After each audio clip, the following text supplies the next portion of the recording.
শুভজিৎ চক্রবর্তী তার পাশে বেহালা পূর্ব বিধানসভায় এই মুহূর্তে কিন্তু একেবারে খুশির আমেজ পাওয়া যাচ্ছে। ঘোষণা হওয়ার পর থেকেই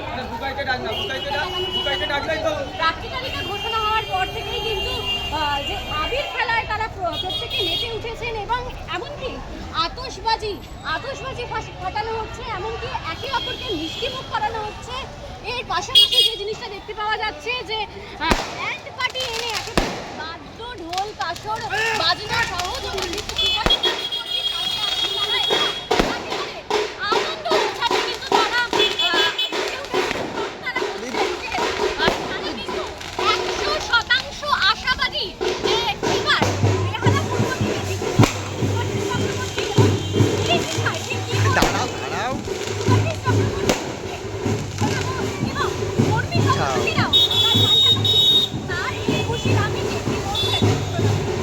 দীর্ঘদিনের রাজনৈতিক অভিজ্ঞতা, এতদিন লোকসভার সাংসদ হিসেবে একটা অভিজ্ঞতা, এখন বিধানসভার প্রার্থী, সম্পূর্ণ একটি আলাদা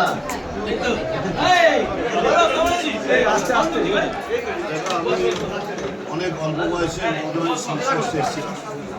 তা সেই দিন থেকে রাজনীতি করি। মমতা ব্যানার্জির কাছে একটা আদর্শ শিখেছিলাম রাজনীতির রাজ্যে রাজনীতি, সেই আদর্শকে সামনে রেখে আজ প্রায় 40 বছর রাজনীতি করছি। আমি খুব লো প্রোফাইলে থাকি, আমি খুব রাজনীতি উঠেছি। অতএব মানুষের সুখ দুঃখতা আমি খুব ভালো জানি, মানুষের কোথায় অসুবিধা, মানুষের কোথায় দরকার, সেটা আমি জানি। সেই অনুযায়ী আমি সেই মানুষের পাশে দাঁড়িয়ে কাজ করার চেষ্টা করেছি, আজও করছি। সেই জন্য যে বিধানসভায় প্রার্থী হয়েছি বলেই করবো তা না, সেটা একটা হয়তো আমার বাড়তি সংযোজন। আমি বিধানসভায় গেলে বিধানসভা আইনসভা এবং রাজ্যের একটা মুখস্থ, সেই ঘরে গেলে আরও বেশি মানুষের সাহায্যে কাজ করতে পারবো, সেই মানসিকতা নিয়ে।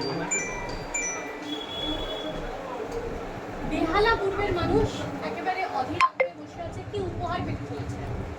বেহালা পুরো মানুষের কাছে একটা কথা বলবো, আমি কোনো প্রতিশ্রুতি দিতে চাই না। আমি কাজের মাধ্যমে মানুষের পরিচয় দিতে চাই। আমি প্রচারে আলোয় দিতে চাই না, কর্মী আমার পরিচয় বেহালা মানুষ জানে। বিশেষ করে যত যুবক যুবতী তরুণ আছে তারা জানে যে আমি সবসময় যে মানুষই অসুবিধা পড়েছে, হাসপাতালে হোক, স্কুলে হোক, কলেজে হোক, যেখানে ভর্তি বা কোনো অসুবিধা আমার কাছে আসে, আমি চেষ্টা করি তাদের সেই তাদের সাহায্য করার, যাতে সমস্যাগুলো সমাধান করে। বেহালা পূর্ব বেহালা পশ্চিম দীর্ঘদিন ধরে এই তৃণমূল কংগ্রেসের প্রায় একেবারে অধীনেই বলা যেতে পারে। এবারও কতটা আশাবাদী আপনারা? 100% আশাবাদী। কি বার্তা দেবেন? আমি মানুষকে বলবো যে আপনারা নির্ভয়ে ভোট দিন, আমি জয়যুক্ত হব, আপনাদের পাশে। ধন্যবাদ। কারণ উনি আমাদের বেহালার ভূমিপুত্র, উনি এবার 2026-এ বিধানসভা লড়াইয়ের সুযোগ পেয়েছেন। মমতা বন্দ্যোপাধ্যায় ওনাকে সুযোগ দিয়েছেন। কলকাতা কেন, পশ্চিমবঙ্গে এমন মার্জিনে শুভজিৎ চক্রবর্তী এই বেহালা পূর্ব থেকে জয়লাভ করবে, সেটা মানুষের পশ্চিমবঙ্গ বিধানসভায়, সেটা বিধানসভা নির্বাচন যখন ঘোষণা হলো, যখন রেজাল্ট কাউন্টিং হবে, তখন সেটা দেখতে পাবেন আপনারা যে কি মার্জিনে বেহালা পূর্ব থেকে শুভজিৎ চক্রবর্তী জয়লাভ করবে।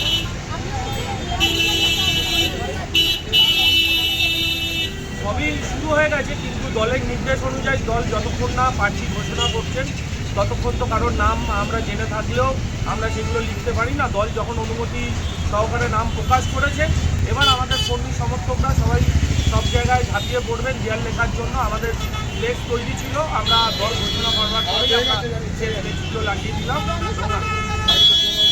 গণসংযোগের কাজ আমাদের 365 দিন চলে। এখন নাম ঘোষণা হওয়ার পর আরও বেশি করে যিনি প্রার্থী হচ্ছেন তিনি এবং কর্মী সমর্থকরা মাঠে নেমে আরও বেশি লড়াই করবেন। কারণ এবার এই 2026-এর লড়াইটা বিজেপির বিরুদ্ধে লড়াই। মানুষকে ভোট দিতে না দেওয়ার জন্য বিজেপি যেভাবে এসআইআর নামে মানুষকে ভোট থেকে নাম কেটে দিচ্ছে এবং ভোট থেকে নাম বাদ দেওয়ার চেষ্টা করছে, সেই জন্য লড়াই, মানুষের জন্য লড়াই। কালকে মমতা বন্দ্যোপাধ্যায় যখন গ্যাসের মূল্যবৃদ্ধি নিয়ে প্রতিবাদ কিছুই করেছিলেন, তখন তিনি আমাদের বিস্তারিত সব বলেছেন। মানুষ এই 2026-এর নির্বাচনে সেটা বুঝিয়ে দেবে। বিজেপি পশ্চিমবঙ্গে কোনো বিজেপি ঠাঁই নেই।